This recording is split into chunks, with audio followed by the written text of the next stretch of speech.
Irlanda, o país europeu que é o segundo mais rico da Europa, sendo popularmente conhecido por seus pubs noturnos, pelas suas valorizadas cervejas e por abrigar um cenário político estável, o que permitiu a entrada da nação em organizações internacionais como a OCDE. Além disso, o país é um membro ativo na União Europeia, com o território irlandês estando restrito a uma pequena ilha insular, localizada ao lado do Reino Unido, com a sua capital Dublin estando entre as cidades mais antigas do continente. E a nação irlandesa conta com uma população de aproximadamente 5 milhões de habitantes, que desfrutam de um altíssimo bem-estar social e principalmente econômico, dispondo do segundo maior PIB per capita do mundo, de 102 mil dólares por ano, estando atrás apenas de Luxemburgo.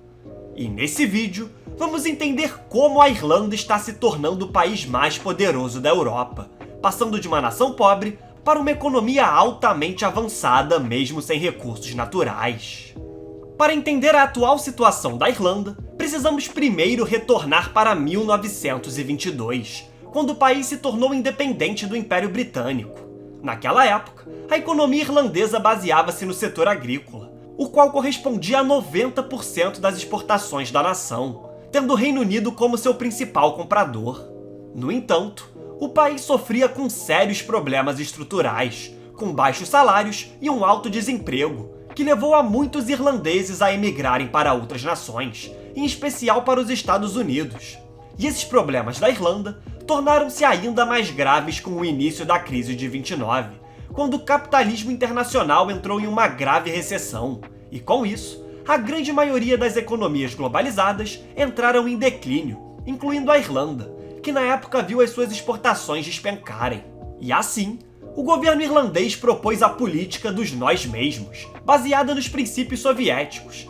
tendo em vista que a União Soviética naquele período estava obtendo um rápido crescimento industrial perante a crise global. E a ideia desse projeto era tornar a Irlanda uma economia autossuficiente, livre das oscilações do mercado, propondo um maior protecionismo sobre os produtos, monopolizar e nacionalizar as corporações do país e impor tarifas altas sobre as importações. Mas o resultado dessas medidas acabou sendo catastrófico, pois a Irlanda se tornou um país isolado e pobre, uma vez que, diferente de outros países que adotaram essas medidas protecionistas, os irlandeses não tinham um mercado interno grande o suficiente para manter um crescimento econômico, além de não possuir um território rico em recursos naturais para atender à demanda interna. E dessa forma, devido à baixa circulação de matéria-prima na Irlanda, o país enfrentou um colapso da sua cadeia de suprimentos, com supermercados e lojas no país ficando completamente vazios. Contudo, a partir de 1957,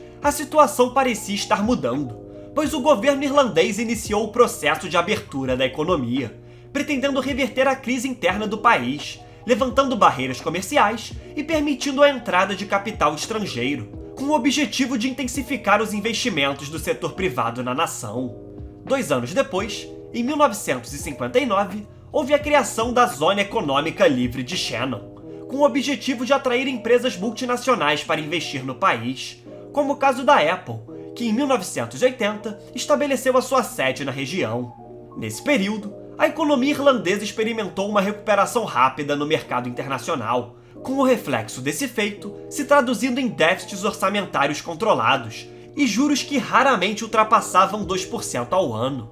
Diante disso, o sucesso econômico da Irlanda foi tamanho que o país obteve condições suficientes para entrar na Comunidade Europeia em 73 e, consequentemente, aproveitar as vantagens do mercado único da Europa. Todavia, naquela época, o cenário parecia perfeito para a Irlanda, pois a nação lucrou com fundos regionais e com o desenvolvimento econômico, principalmente pelas ausências de tarifas durante as transações comerciais. Além do mais, a facilidade de acesso ao comércio entre nações permitiu que o país não dependesse mais do Reino Unido, para onde era destinado cerca de 50% da produção até a década de 70. Porém, essa década foi desafiadora, devido às 2 crises do petróleo em 73 e 79, e a ausência dessa commodity no mercado internacional, afetando principalmente países que dependiam da importação, como a Irlanda, fazendo os preços de energia explodirem e, consequentemente, elevar o custo de vida da população. E assim, Com o aumento nos preços das mercadorias subindo 15% em poucos anos, o desemprego atingindo 17%, e com impostos extremamente altos, com a população chegando a pagar 50% de imposto de renda, houve um aumento sem precedentes da crise econômica no país, com o governo tendo que recorrer a novas estratégias para reverter o problema e evitar o colapso da sua economia. E ao longo da década de 80, que ficou conhecida como década perdida, já que a nação estava entre os países de menor crescimento econômico da comunidade europeia, o governo irlandês se comprometeu a déficits cada vez maiores para controlar a crise, registrando um crescimento de mais de 90% da dívida do governo em relação ao PIB nesse período, que, somada a altos impostos e a baixa confiança dos investidores, tornou a situação econômica da Irlanda insustentável. Sendo assim, surge a pergunta de como a Irlanda saiu de homem doente da Europa para se tornar o tigre celta em tão pouco tempo. A grande virada para a economia da Irlanda ocorreu na década de 90, quando o governo irlandês tomou medidas para reduzir os impostos, diminuir os gastos, além de se comprometer em não inflacionar a moeda, o que, por sua vez, aumentou a receita irlandesa em mais de 50% em apenas um ano, principalmente pela facilidade do país em atrair capital estrangeiro, devido a uma alíquota de imposto corporativo fixada em apenas 12,5%, sendo a mais baixa do mundo até então. E como resultado, o país cresceu em média 9,4% entre 1995 e 2000. E graças a esse período de boom econômico, a Irlanda ficou conhecida como o Grande Tigre Celta. Além disso, as desregulamentações dos sistemas financeiro e trabalhista em um mercado tão cobiçado quanto o europeu permitiu à Irlanda uma posição privilegiada no mercado mundial, colocando a nação entre as economias com maior liberdade e facilidade de fazer negócio,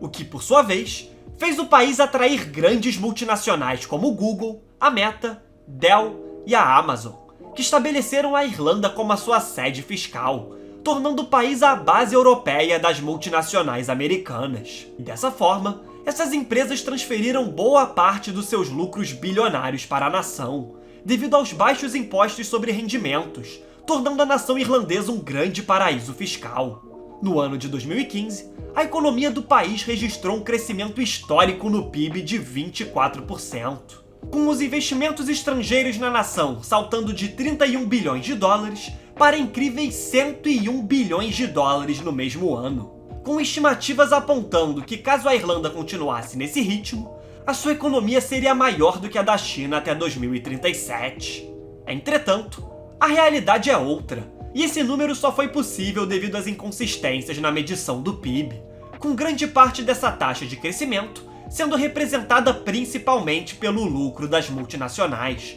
e não pelo crescimento do país, com o FMI estimando que cerca de 60% do investimento estrangeiro na Irlanda estava parado nas contas bancárias, ou seja, ele não se traduzia em investimento direto na nação, como infraestrutura e transporte, por exemplo. Mas ainda assim, essa situação não desmonta o benefício que as multinacionais proporcionam para a Irlanda, com mais de 1.600 empresas estrangeiras operando no país atualmente, sendo responsáveis por mais de 20% de todos os empregos privados na nação. Porém,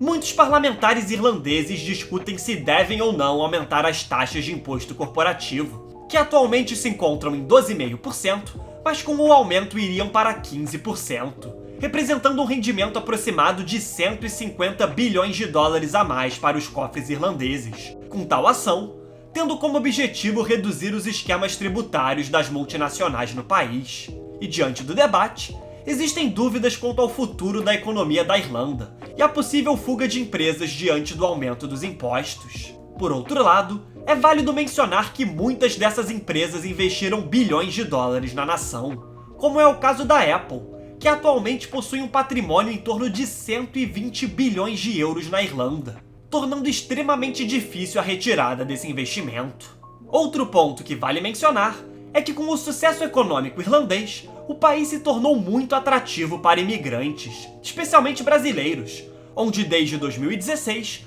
houve um aumento em torno de 5 vezes da quantidade de brasileiros morando na Irlanda. Para efeitos de comparação, desde 2001, a população da Irlanda aumentou em 30%, muito acima dos 13% da vizinha Inglaterra e 8% da Escócia. Todavia, esse aumento expressivo da população irlandesa causou uma crise imobiliária sem precedentes no país, com muitas pessoas sendo incapazes de conseguir arrumar uma residência devido à escassez de moradias na nação. Em 2007, a situação começou a se tornar complexa, pois o governo da época havia parado de construir habitação social, devido principalmente à situação econômica do país, transferindo para o setor privado o monopólio das habitações acessíveis. Mas após a crise de 2008, o mercado imobiliário irlandês entrou em colapso, principalmente por conta da inadimplência e do endividamento diante da facilidade em obter empréstimos. E dessa forma, a produção de novas residências caiu de 90 mil em 2006 para apenas 11 mil novas habitações em 2014. E desde então, o setor de habitação na Irlanda sempre foi escasso, principalmente após os bloqueios sobre as exportações russas em 2022, o que elevou o custo da matéria-prima utilizada na construção civil, acompanhada de um aumento de 76% no número de novos compradores no mesmo ano, tornando a demanda interna superior à quantidade de residências disponíveis à venda. No momento, há apenas uma casa para cada 100 habitantes, além de que o preço médio do imóvel subiu em 3,6 pontos percentuais, com esse aumento estando visível principalmente na capital Dublin, onde o preço de uma casa chega a mais de 480 mil euros. Mas essa situação também pode ser vista em cidades como Cork e Limerick,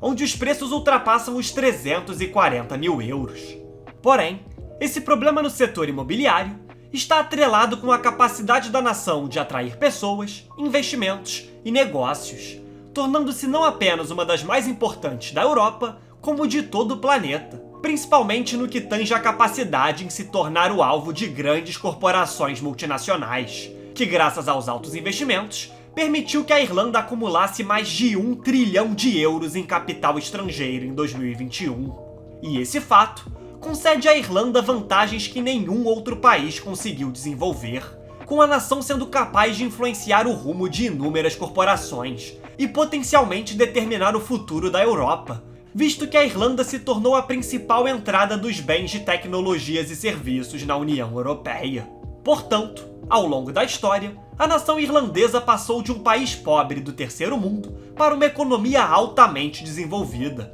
mostrando-se capaz de reverter as suas principais recessões e problemas estruturais. E assim, o futuro para os irlandeses parece estar cada vez mais próspero. E caso a nação se mantenha como refúgio das multinacionais, atrelada à sua capacidade de atrair investimentos para a Europa, em pouco tempo os irlandeses podem se tornar o país mais poderoso do continente europeu. Muito obrigado a você que chegou até aqui. Se possível, comente abaixo o próximo tema que você deseja ver aqui no canal. Além disso, curta o vídeo, se inscreva e compartilhe o conteúdo com seus amigos. Agradeço novamente pela sua audiência e até o próximo vídeo.